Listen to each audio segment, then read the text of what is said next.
बिस्मिल्लाहिर्रहमानिर्रहीम इय्याका नअबुदु व इय्याका नस्तईन अस्सलातु वस्सलामु अलैका या सय्यदी या सनदी या रसूलुल्लाह व अला आलिका व अस्सहाबिका या सय्यदी या सनदी या हबीबल्लाह। अस्सलामु अलैकुम प्यारे पाकिस्तान। आज मैं सोच रही थी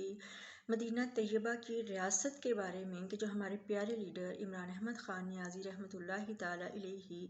पाकिस्तान में मदीना तैयबा की रियासत के तौर पर पाकिस्तान को एक रियासत बनाना चाहते हैं। तो जो लोग इस बात पर तंज करते हैं या इस बात को कहते हैं कि उन्हें ये बात नहीं करनी चाहिए, मदीना तैयबा की रियासत, अब वक्त बदल गया है, अब दौर बदल गया है, ऐसी बातें नहीं होनी चाहिए।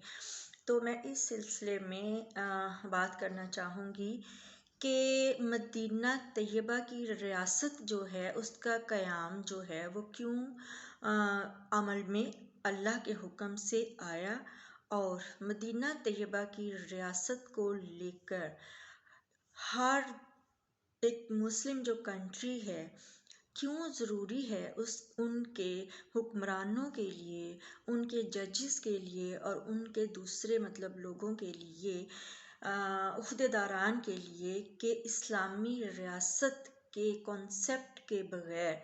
कोई भी माशरा जो है वो ना तो तरक्की कर सकता है और ना ही इखलाकी तौर पे वो जिस कदर हम आज गिरे हुए हैं गटर में, इखलाकी तौर पे वो माशरा जो है दूसरे माशरों से बेहतरीन होता है, माशी तौर पे बेहतरीन होता है, इंसाफ के लिहाज से बेहतरीन होता है। तो वही माशरा बिला शक व शुबा चल सकता है जो मदीना तैयबा के असूलों को लेकर आगे बढ़ता है, उसमें चाहे मुस्लिम ममालिक हों या नॉन मुस्लिम हों। लेकिन अगर वो इम्प्रेस हो गए हैं हमारे प्यारे और पाक नबी सल्लल्लाहु अलैहि वसल्लम सरकार की गई रियासत मदीना से, तो अगर उन्होंने अमल किया है उस पर, तो बिला शक व शुबा वो एक दुनियावी लिहाज से वो बिल्कुल एक कामयाब रियासत हैं, अगरचे वो इस्लामी रियासत नहीं है। तो इस सिलसिले में मैं बात करना चाहूँगी कि हमारे प्यारे और पाक नबी सल्लल्लाहु अलैहि वसल्लम सरकार ने जब हिजरत फरमाई है मदीना तैयबा की तरफ, कुफ़ारे मक्का के जुल्म सितम से तंग आके जब हिजरत का हुक्म हुआ तो कुछ लोग हबशा हिजरत फरमा गए और बाद में मदीना तैयबा चले गए। और इसमें सबसे पहला जो काम हमारे प्यारे और पाक नबी सल्लल्लाहु अलैहि वसल्लम ने किया वो ये था कि मवाख़ात, उसमें मवाख़ात में एक अंसार को एक महाजिर सहाबा का भाई बना दिया गया। तमाम सहाबा इकराम को जो है भाई भाई आपस में बनाया। इसकी वजह ये थी कि जो सहाबा हमारे कर चुके थे, जो हिजरत जिन्होंने की थी, वो सिर्फ अपनी जानें बचाकर दुश्मनों से, कुफार से मदीना तैयबा तशरीफ़ ले गए थे। उनके पास ना कोई घर थे, ना कोई घर का सामान था, ना कोई उनके पास दुनियावी इस्तेमाल की कोई भी चीज़ थी। तो इसकी ज़रूरत पेश आई कि अगर एक सहाबा को अंसार को एक महाजिर का भाई बना दिया जाए तो वो उसकी अपने भाई की जो ज़िम्मेदारियां हैं जो दुनियावी लिहाज से वो पूरी कर सके। तो उसमें ये है, हम देखते हैं जब हिस्ट्री में, तो हम ये देखते हैं कि जो भाई बनाया तो हज़रत अब्दुर्रहमान इब्न औफ रज़ी अल्लाह ताला अन्हु बड़े जलीलुल कदर सहाबा हैं। तो उनका जब उनको जिन सहाबी का अंसार का भाई बनाया गया तो वो बहुत अमीर थे, बहुत मालदार थे और उनके दो घर थे। तो उन्होंने अपने भाई से हज़रत अब्दुर्रहमान इब्न औफ से फरमाइश की और उन्हें यानी कि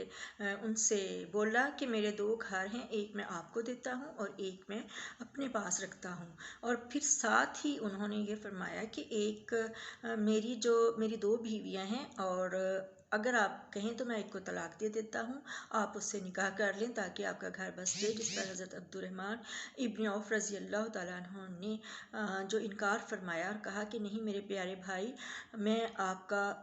बहुत شکریہ ادا کرتا ہوں، آپ مجھے صرف بازار کا راستہ بتا دیں تو میں جو ہے وہ اپنی محنت کرنا چاہتا ہوں۔ تو یہ قیام جو ہے مواخات سے شروع ہوا کہ یعنی جس کی بیس پر ہمارے پیارے اور پاک نبی صلی اللہ علیہ وسلم سرکار نے جو ہے وہ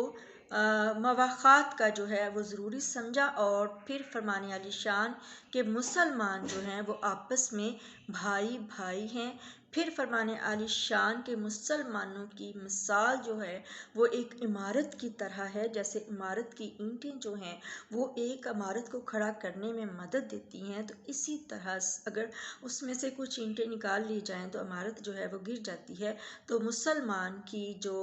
ہے وہ ایک عمارت کی مانند ہیں، یعنی اس قدر آپس میں مومن جو ہیں ان کو اس قدر اٹیچ فرمایا ہمارے پیارے اور پاک نبی صلی اللہ علیہ وسلم نے۔ پیارے پاکستان، میں یہ آپ سے ایک ضروری بات کرنا چاہتی ہوں کہ اکثر یہ ہوتا ہے، مجھے بھی یہ ہوتی ہے کہ میری ویڈیو کچھ لمبی ہوتی ہے جس کے لیے وقت درکار ہوتا ہے اس کو ویڈیو کو سننے کے لیے، لیکن میں آپ سے یہ عرض کرنا چاہتی ہوں کہ اگر کوئی دنیا کا مقصد ہو نا، دنیا کی کوئی چیز ہو تو بندہ اس کو فٹافٹ بیان کر دیتا ہے، بتا دیتا ہے شارٹ